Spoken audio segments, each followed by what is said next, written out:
Amigos, familia, sean todos bienvenidos a la lectura de las Escrituras versículo a versículo. Continuamos con la lectura de Romanos, estamos a punto de terminar, así que el día de hoy continuamos en el capítulo 15. Les voy a pedir de favor que se pongan de pie, vamos a leer la palabra juntos. Hoy leeremos el versículo 7 y vamos a irnos hasta el 13, pero ahorita ayúdenme nada más a leer el 7, el 8 y el 9. ¿Están listos? Perfecto. Por tanto, recibíos los unos a los otros, como también Cristo nos recibió, para gloria de Dios.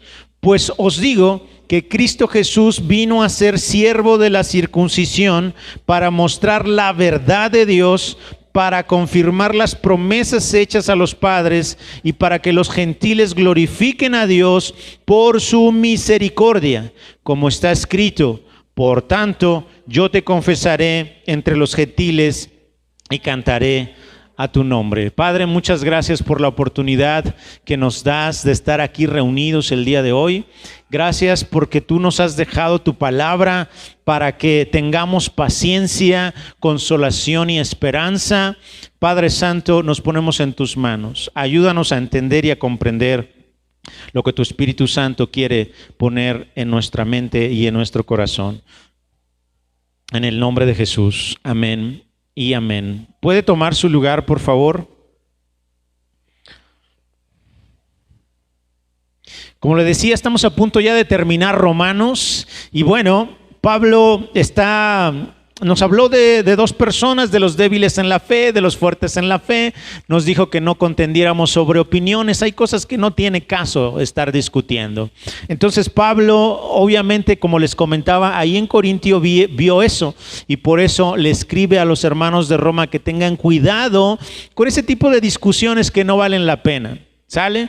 La forma de vestir, la forma de hablar, algunos rituales. Pablo se enfocó a la comida y a la bebida y decía que no tiene sentido estar discutiendo sobre esas cosas, ¿no? Hay quienes sí le dan importancia a eso, está perfecto. Hay quien no le da importancia a eso, también está perfecto.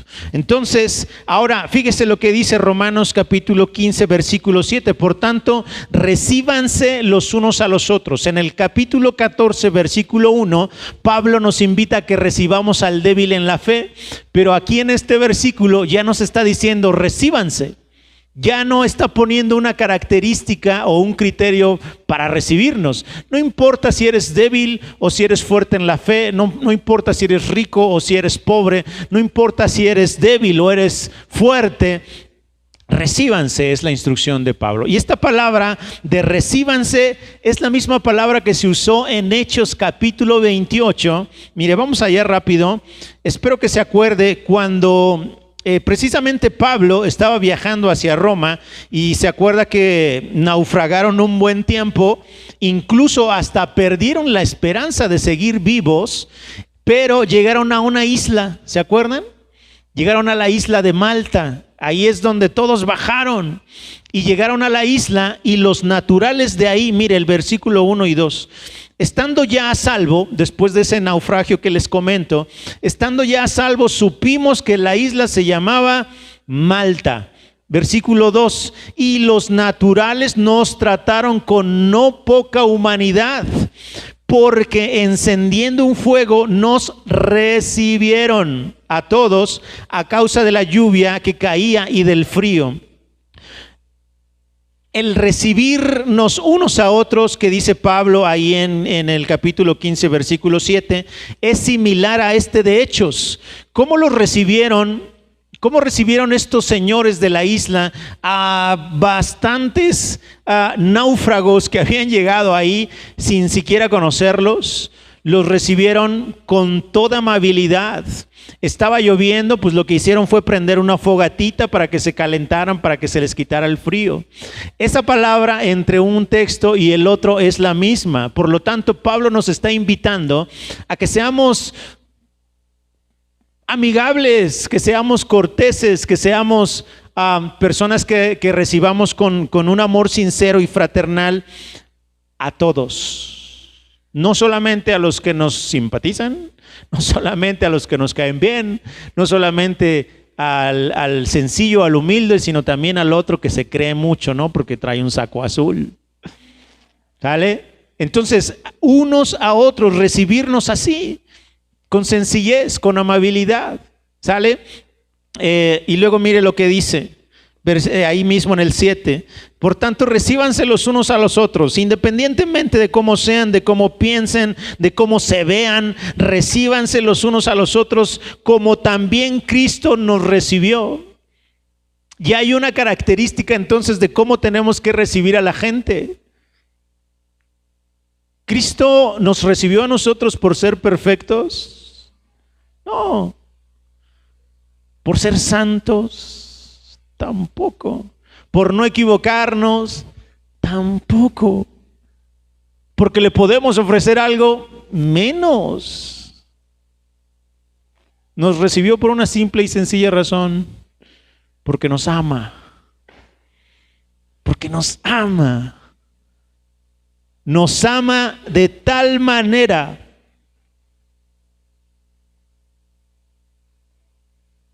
que dice Juan 3:16.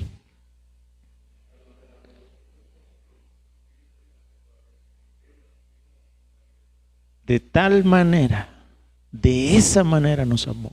Entonces, así tenemos que aprender a recibir a la gente. Hay a quienes nos cuesta trabajo, hay a quienes no. Entonces, mis amados hermanos, tenemos trabajo en ese sentido, ¿no? Luego fíjese con qué objetivo nos vamos a recibir unos a otros, con qué objetivo no nos vamos a rechazar. Con el objetivo de darle la gloria a Dios. Ese es el único objetivo. Ni siquiera el objetivo es que, bueno, sí, obviamente que la persona se sienta bien recibida, que se sienta aceptada, pero sobre eso es darle la gloria a Dios. ¿Sale? No nos rechacemos, aceptémonos unos a otros, dice Pablo. Entonces, mire, vamos a leer rapidísimo en Efesios capítulo 2. Gálatas, Efesios capítulo 2, versículo 4.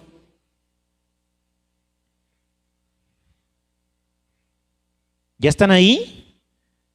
Versículo 4 y versículo 5. Pero Dios, que es rico en misericordia, por su gran amor con que nos amó, fíjese esto, aún estando nosotros muertos en pecados, nos dio vida juntamente con Cristo. Por gracia son salvos. Él nos recibió a pesar de que estábamos muertos, separados de Dios, obviamente, pero todavía como que Pablo usa esa expresión de muertos en nuestros pecados. O sea, nuestra vida era todo menos Dios. Nuestra vida estaba enfocada en todo menos en Dios. Entonces, mire, si Cristo Jesús nos recibió, a pesar de estar muertos en nuestros delitos y pecados, obviamente nosotros no podemos estar emitiendo un juicio para determinar si recibo a alguien o si no recibo a alguien. Yo tengo que aprender a recibir a la gente, a amar a la gente independientemente de cómo sea. Así que me tienen que amar independientemente de cómo sea yo.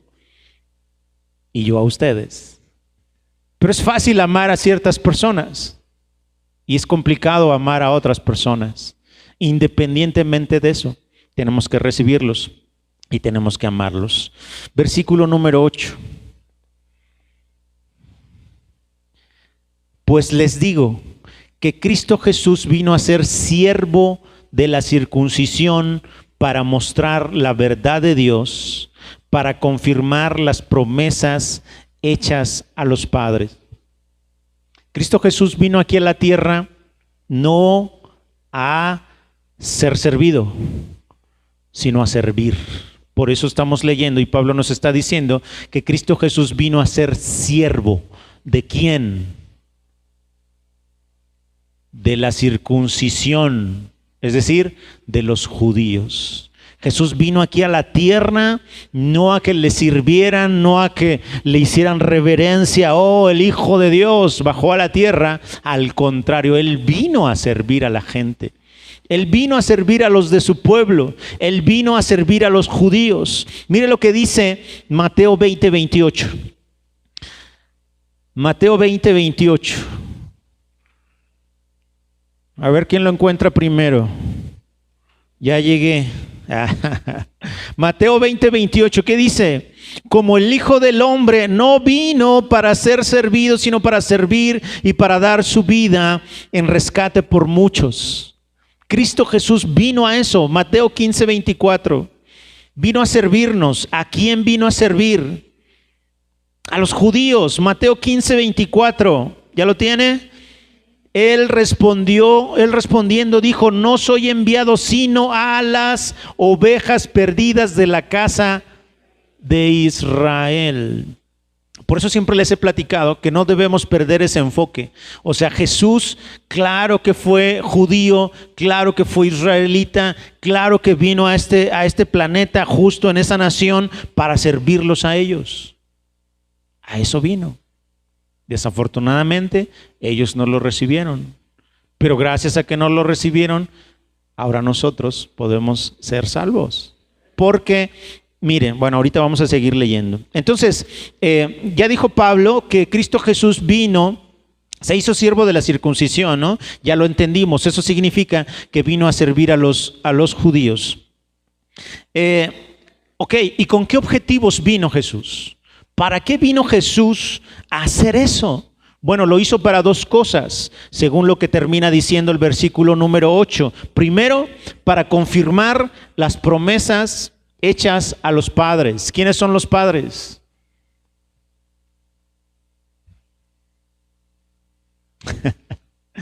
¿Quiénes son los padres? Bueno, se los voy a poner diferente. ¿Quiénes son los patriarcas? Acuérdense que patriarca viene de la palabra, bueno, son palabras similares, padre, patriarca. ¿Quiénes son? Abraham, Isaac y Jacob. Entonces Jesús vino a confirmar la promesa que les había hecho a los patriarcas, a los padres. Esta tú ya te la sabías, Angélica, ¿eh? Y hoy no me la contestaste.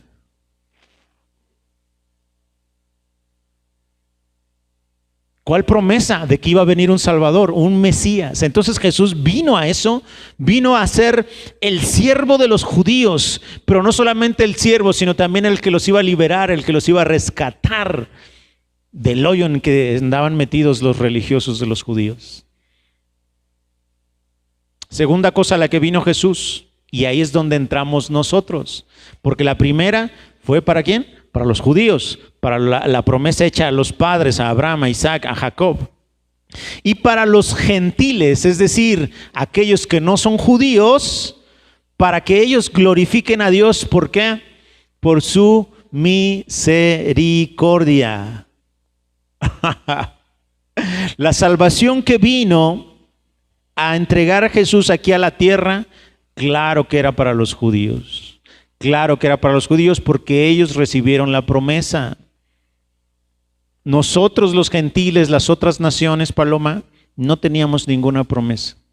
Podemos ser salvos por merita misericordia. No porque nos hayamos ganado nada, no porque seamos los mejores, los perfectos, no. Por pura misericordia.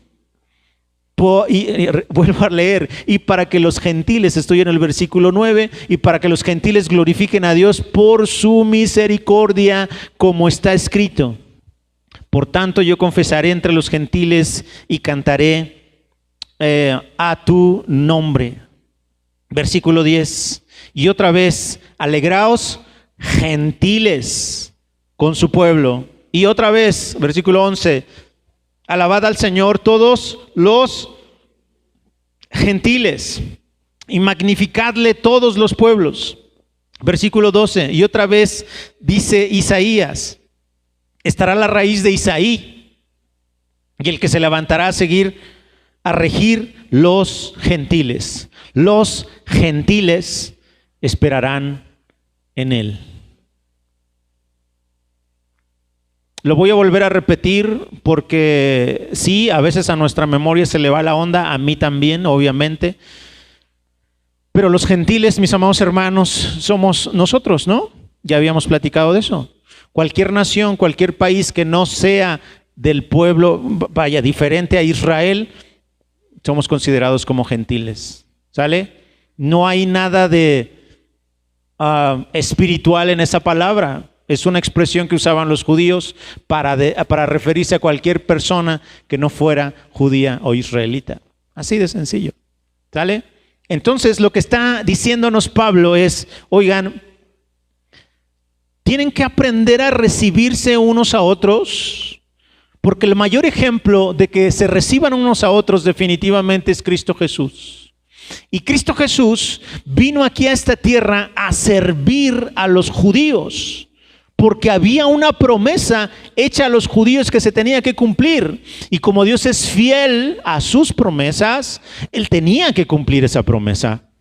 La forma en que se cumplió esa promesa, obviamente, es que Jesús viniera aquí y sirviera a su pueblo, a Israel. Porque Él vino a las ovejas descarriadas de Israel, a juntarlos de nuevo, a recogerlos de nuevo. Y de paso, por su mera misericordia, nosotros los gentiles ahora podemos recibir también la salvación. ¿Sale? Entonces Pablo, acuérdense, le está escribiendo a estos hermanos de allá de Roma, que probablemente en su mayoría eran gentiles, no eran judíos. Había una combinación. De hecho, la carta que está escribiendo Pablo respecto a recíbanse unos a otros, tiene que ver con que como había gentiles y había judíos dentro de una misma iglesia, había grandes diferencias. El judío decía, no, ¿cómo me voy a juntar con un gentil? ¿Se acuerda cuando Pedro fue a visitar a Cornelio? Lo que les dijo ahí, estando en la casa de Cornelio, oigan, un judío ni siquiera debe estar no debe entrar a la casa de un gentil, mucho menos comer con un gentil. O sea, los judíos andaban así de yo soy el pueblo de Dios. Nosotros tenemos las promesas, el pacto. Entonces, imagínese eso en medio de una iglesia como esta. El que cree que Dios está ahí y que solamente a Él lo escucha y que solamente a Él le habla, que solamente las promesas son para Él. Y el otro que llegó a Dios por mera misericordia. Por eso Pablo les está diciendo, hey, recíbanse. No se estén rechazando. Dios ha recibido a los gentiles, por supuesto que ha recibido a los gentiles. Regrésese al capítulo 3 ahí en Romanos.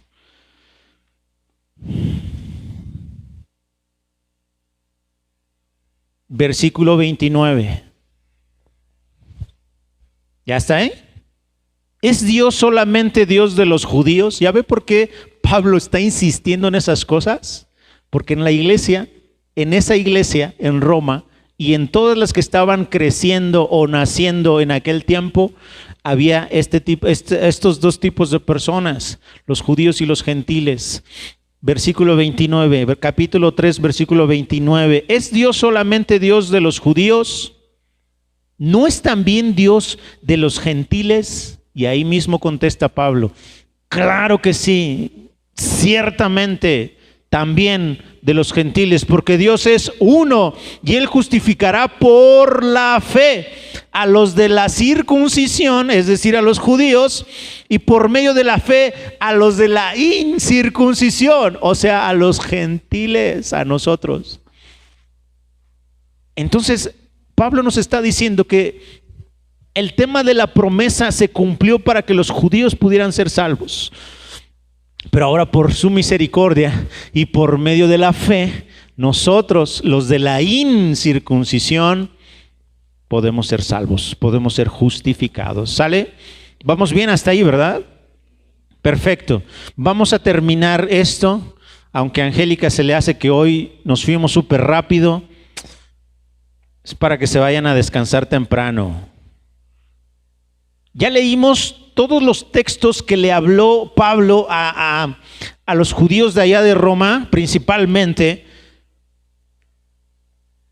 respaldando con el Antiguo Testamento que Dios ya tenía un plan para atraer a los gentiles, a cualquier nación que no fuera Israel, desde el principio de los tiempos. De hecho, Pablo lo que hace es usar los salmos. Dos de las citas que están aquí son salmos. Una es del profeta Isaías y otra es de un libro de la ley, de la Torá, de Deuteronomio. Entonces, no había forma de que los judíos de allá de Roma, quienes están leyendo esta carta, pudieran decirle a Pablo algo. Oye, no es cierto, nos estás engañando. ¿Cómo los gentiles van a ser también dignos de esto, de este regalo, de esta gracia? No había forma que ellos replicaran, porque Pablo les está enseñando con las escrituras que Dios tenía un plan ya desde siempre para nosotros, para los gentiles, para los que no somos judíos. Vaya, a nosotros los mexicanos, caray.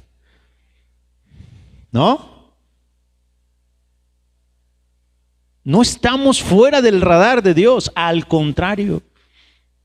Él sabía que aquí en esta nación, incluso en este municipio, iba a haber tal vez no 100 ni 1000, a lo mejor los va a haber, pero ahorita va a haber 10, 15, 20, 30, 50 personas que iban a decidir aceptarlo, servirlo, reconocerlo como el Señor, como el Mesías, como su Salvador personal. Entonces, Pablo está muy interesado en limar asperezas entre las diferentes formas de pensar dentro de la iglesia. Está bien, tú eres judío, está bien. Pero tú siendo judío vas a recibir la justificación por la fe, no por tus obras, para que no te sientas el muy gallo. Y tú, gentil, que no tienes promesa, pero sí recibiste misericordia, también vas a recibir la salvación por lo mismo que el judío, por medio de la fe. Tampoco por tus obras, para que ni te sientas menos, ni mucho menos te sientas más que ellos que sí tuvieron la promesa. ¿Vale? Está súper interesante esto. Al final Pablo, insisto, quiere limar eso. No hay necesidad que estemos aquí peleándonos por nuestra forma de pensar. Hasta por el arbolito de Navidad nos hemos peleado, por el amor de Dios. ¿En serio? Ya, gracias a Dios, siento y creo con todo mi corazón que estamos creciendo en esas cosas, estamos madurando en esas cosas.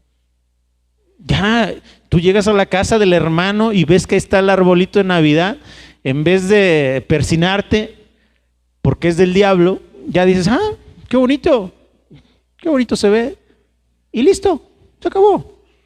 Porque les aseguro que el hermano que pone el árbol ni adora al árbol, nada. Es un adorno para él.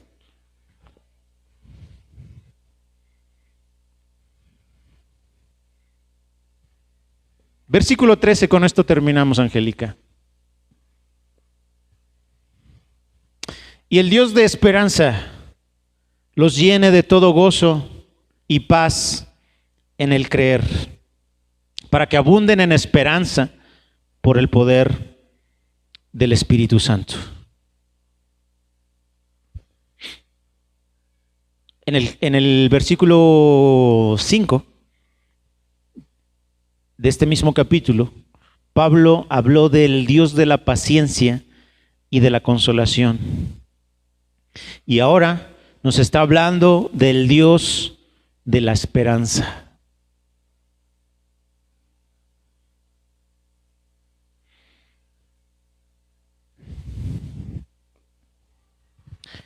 Si no podemos esperar confiadamente en nuestro Dios, no tiene mucho sentido que tengamos un Dios. Necesitamos aprender a confiar a esperar en Él. Aunque la situación sea tan complicada, tan difícil, necesitamos aprender a esperar en Él. En medio de esa tormenta, en medio de esa dificultad, en medio de esa situación tan complicada, necesitamos aprender a tener esperanza en Él, a confiar en Él. Del naufragio que acabamos de platicar, allí todos los que iban en ese barco perdieron la esperanza de vivir. Dijeron, hasta aquí llegamos. Pero Dios le dio una promesa a Pablo y le dijo, ninguno de los más de 270 personas que van contigo se van a perder. Te voy a conceder a todos.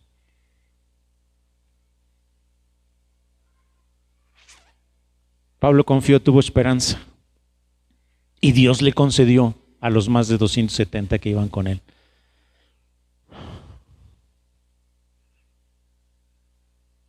Pero no siempre va a ser así. A veces nos van a conceder ciertas cosas y a veces no. Y entre el sí y el no debemos seguir confiando en que su voluntad es perfecta. Si usted se quiere pelear con Dios, por la razón que usted quiera, está perdiendo su tiempo. No se pelee con Dios, confíe en Dios, confíe en Dios. Mire, y el Dios de esperanza los llene de todo gozo y paz en el creer. Gozo y paz. ¿Se acuerda de los frutos del Espíritu? Amor, gozo, paz, paciencia, benignidad, bondad, fe, mansedumbre, templanza. Contra tales cosas no hay ley. Es purita gracia. Vamos a terminar con leyendo Juan 14.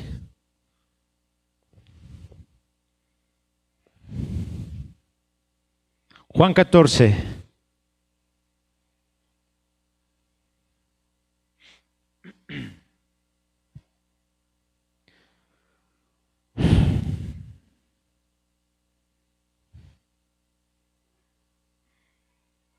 ¿Están listos?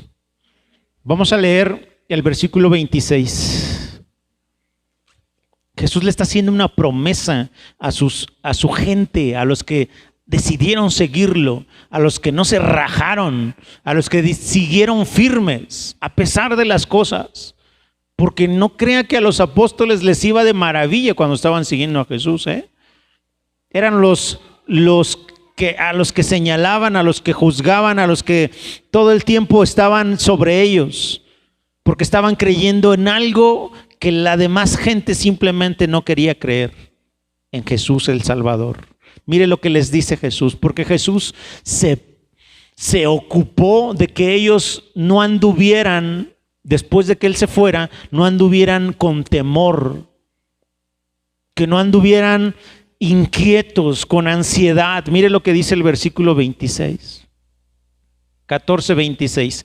Mas el Consolador, el Espíritu Santo, a quien el Padre enviará en mi nombre, Él les enseñará todas las cosas y les recordará todo lo que yo les he dicho. Y lo hace, claro que sí, el Espíritu Santo lo hace cuando escudriñamos su palabra, cuando en oración estamos constantemente buscándolo.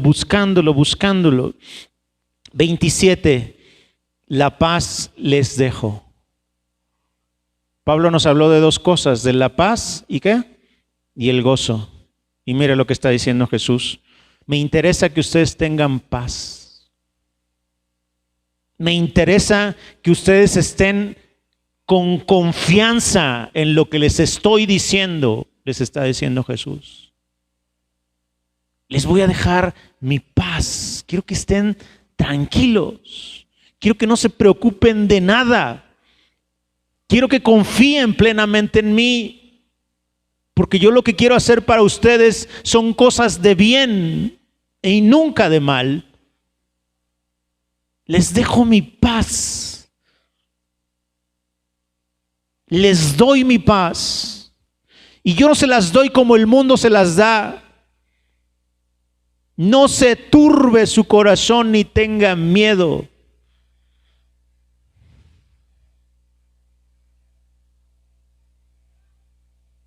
Porque muchas veces seguimos sintiendo eso. Miedo a que alguien muera, miedo a que alguien se enferme, miedo a que nos pase algo.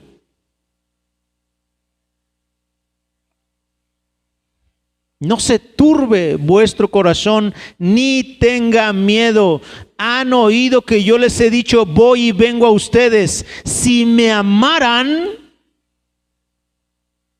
se habrían regocijado. Ya encontramos la segunda palabra aquí, el gozo. Si me amaran, se habrían regocijado, porque he dicho que voy al Padre, porque el Padre mayor es que yo. No se me preocupen, porque sí, la cosa se va a poner fea. Me van a arrestar, me van a golpear, me van a insultar, me van a rechazar y me van a crucificar. Pero tengan paz, por favor. Tengan paz.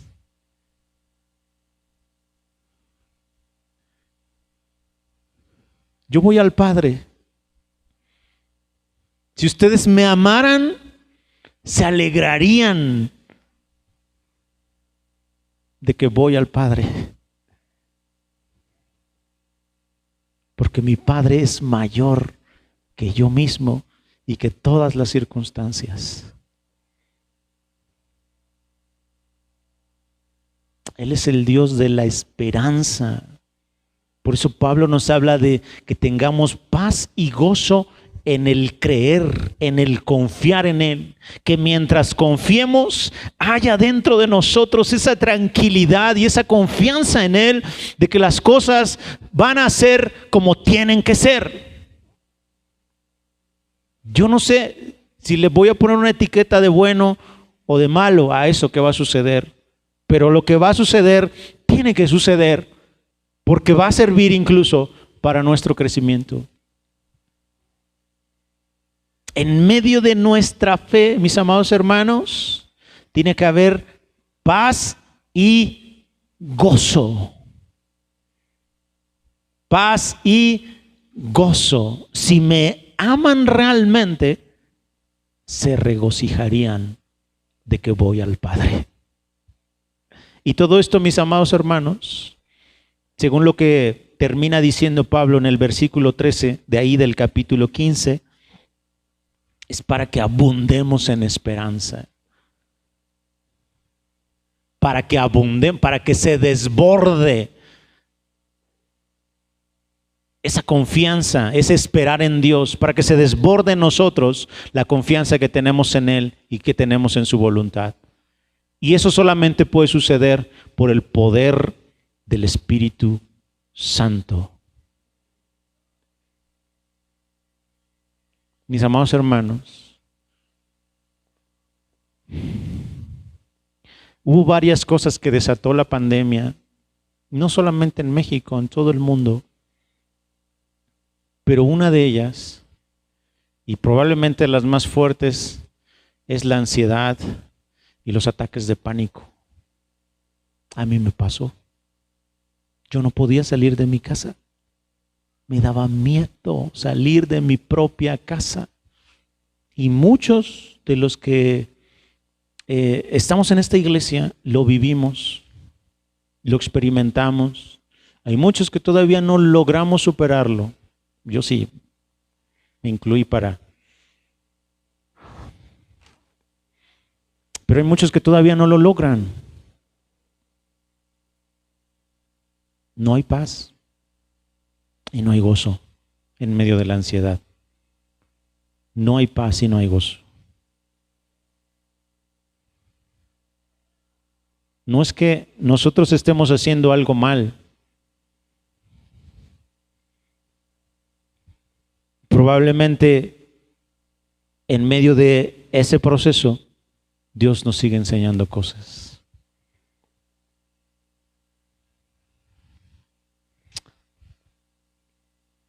Ver a Rocío, ver a Miri con lágrimas en los ojos, pero aquí dispuestas a servir, incalculable.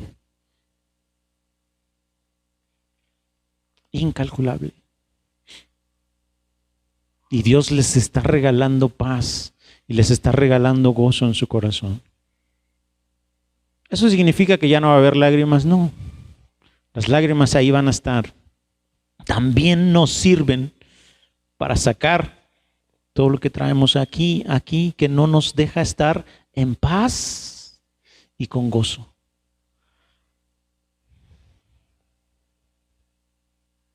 No sé si usted sienta que le hace falta eso. No sé si usted sienta que le hace falta ese gozo y esa paz en medio de su fe hacia el Señor. Pero yo creo que no ofendemos a Dios si le decimos, regálame de tu gozo y regálame de tu paz. ¿Qué le parece si hoy le pedimos eso? Vamos a ponernos de pie y vamos a cerrar con este tema. Si usted ha estado así, intranquilo, con ansiedad, vamos a entregarle eso a Dios. La semana pasada oramos por algo similar, hoy vamos a seguir orando por eso. Padre, gracias por este tiempo. Y gracias por tu palabra, porque tú, bendito Dios, le das una caricia a nuestra alma. Cuando en tu palabra encontramos que tú nos quieres dar paz y que nos quieres dar gozo, que tú eres el Dios de la paciencia, que tú eres el Dios de la consolación, oh Padre. Cuánto necesitamos que tú consueles nuestro corazón. Y cuánto necesitamos, oh Padre Santo, que la esperanza sea reavivada en nosotros. Para continuar confiando en ti, para continuar confiando en tu palabra, en tus promesas, para continuar confiando, bendito Dios, en todo lo que has dicho acerca de nosotros. Padre, el día de hoy pongo en tus manos la vida de cada uno de mis hermanos. Pongo en tus manos la vida de Paloma. Regálale la paz que necesita y el gozo en su corazón que tanto, Padre Santo, anhela. Concédele, bendito Dios, descansar en ti, confiar en ti completamente. Padre Santo, lo mismo pido para Lidia, para Luis, para Clarita, para Angélica, para Rocío, para Mauro, para mi esposa. Te ruego con todo mi corazón que por el poder de tu Espíritu Santo sobreabunde en nosotros la esperanza, que no haya nada que haga que nuestra fe se debilite y que no haya nada, bendito Dios, que haga que perdamos la confianza en ti. Aun cuando no veamos respuestas de las cosas que queremos, aun cuando no veamos, oh Padre Santo, que algo pasa, ayúdanos a seguir confiando en ti, oh Dios. Ayúdanos con nuestra fe.